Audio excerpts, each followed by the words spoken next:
Dans la province de l'Uturi, en République démocratique du Congo, 3 civils décapités par de présumés miliciens Codeco à Djougou. La société civile locale nous rapporte que 3 personnes ont été décapitées par des hommes armés jeudi au village Nongo, à l'ouest de la commune de Mungwalu, entité du territoire de Djougou, en province de l'Ituri, toujours en République démocratique du Congo. D'après Denis Massiko, responsable de cette structure citoyenne, les victimes ont été d'abord trouvées dans leurs champs respectifs avant d'être tuées par ces malfrats. Une autre victime n'est pas encore retrouvée jusqu'à présent, tout en dénonçant la médiocrité de la situation sécuritaire sur l'ensemble du territoire de Djougou. Cet acteur de la société civile invite les autorités du pays à orienter leurs efforts dans la pacification de cette partie du pays. Le président du conseil de la jeunesse de Mungwalu cite les miliciens de la Codeco, encore actifs dans la zone comme acteurs de cette nouvelle tuerie. Il insiste également sur le renforcement des dispositifs sécuritaires dans les territoires de Djougou, tout en invitant ces milices au respect de leur acte d'engagement unilatéral de cessation des hostilités. Pour sa part, le bourgmestre de la commune de Mungwalu, Jean-Pierre Bikilisende, note que, suite à ces nouveaux cas de tuerie, un mouvement de soulèvement de population a été observé dans son entité. À l'en croire, les éléments de la police nationale congolaise ont intervenu pour calmer la tension en dispersant les manifestants.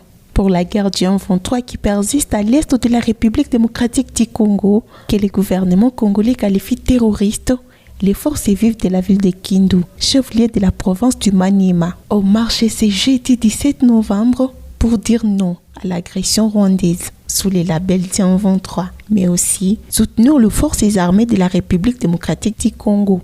Dans leur mémorandum, les forces vives de la nation appellent le chef de l'État à rompre tous les accords avec le Rwanda. Le président de la société civile sur place a insisté, je cite, que les minéraux du Maniema ne puissent plus quitter les Maniema vers le Rwanda. Les manifestants invitent également la communauté internationale à reconnaître clairement que la République démocratique du Congo est agressée. Le mémorandum a été officiellement remis au gouverneur intérimaire du Maniema qui a aussi pris part à cette marche. Il a aussi sensibilisé les jeunes à intégrer les forces armées de la République démocratique du Congo. Pendant ces temps, la situation des détenus reste précaire. Dans la grande partie de la République démocratique du Congo, la société civile de Mambasa lance l'alerte. C'est vendredi 18 novembre. 3 détenus sont morts dans la prison centrale de Mambasa, en province de l'Uturi. Nous sommes en République démocratique du Congo. Cette alerte est de la nouvelle société civile congolaise. Après la mort de ces détenus dans cette maison carcérale, le coordonnateur de la nouvelle société civile congolaise s'est aussi désolé que plusieurs détenus sont gravement malades et risquent aussi la mort. Cet activiste de la société civile dans cette partie de Mombasa regrette la recrudescence des cas de décès dans cette prison. Comparativement à d'autres prisons en République démocratique du Congo, celle de Mombasa excède dans l'enregistrement des cas de décès depuis l'année en cours, a-t-il martelé. En octobre dernier, des autres détenus sont morts dans la prison centrale de Mambasa, à 165 km de Bunia. Selon la nouvelle société civile congolaise, cela a alors porté à plus de 10 le nombre de décès survenus dans cette maison carcérale en espace de quelques mois. Les cas de décès est à la base des mauvaises conditions de détention. D'après le coordonnateur de la nouvelle société civile congolaise, les détenus sont soumis à des actes dégradants et inhumains à la prison de Mambasa. Cet acteur de la société civile demande l'implication rapide des autorités congolaises pour mettre fin à cette hémorragie. Dans les territoires de Beni également, au Nord Kivu, toujours à l'est de la République démocratique du Congo, une personne blessée par une mine piégée à Loselose-Lumanza, dans la localité de Kabikere, en groupement Bolema, secteur de Rwenzori, situé en territoire de Beni. L'événement s'est enregistré mercredi dernier. Selon les sources de la population locale,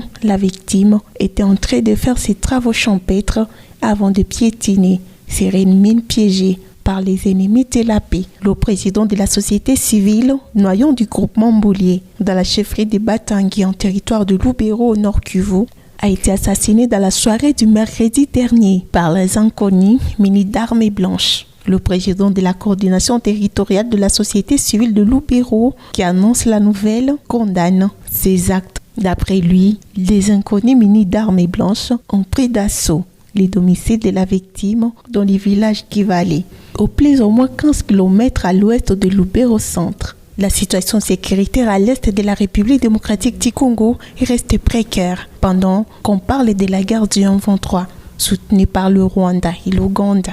L'après-midi d'hier jeudi, où des intenses affrontements entre les forces armées de la République démocratique du Congo et les M23 ont été signalés. Les forces armées de la République démocratique du Congo ont réussi à récupérer encore plusieurs zones de Kibumba et Buhunda. Nous sommes dans les territoires de Nyiragongo, au Nord Kivu, à l'est de la République démocratique du Congo. Depuis la journée d'hier jeudi, la route Kilimanyoka, la plaine parc de Kanyamaoro, jusqu'à la base de l'ICCN de Kanyamaoro sont contrôlées par les forces armées de la République démocratique du Congo.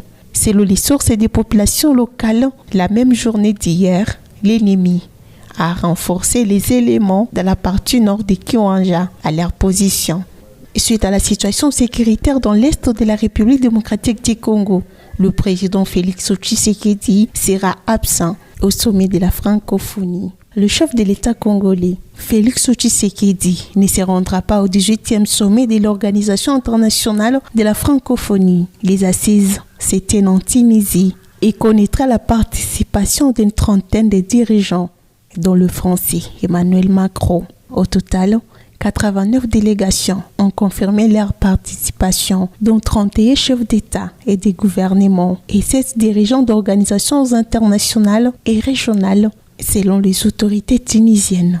Le président congolais sera parmi les absents, suite à la situation sécuritaire qui prévaut à l'est de la République démocratique du Congo. Pour les mêmes raisons, il avait déjà manqué la 27e conférence mondiale sur les climats de l'ONU en Égypte, où plus de 110 chefs d'État et de gouvernement étaient présents, et une réunion sur la situation en République démocratique du Congo, qui était même organisée par les pays membres de la communauté des États de l'Afrique de l'Est. Le président congolais Félix Antoine Tshisekedi se fera représenter par le Premier ministre Jean-Michel Samaloukonde.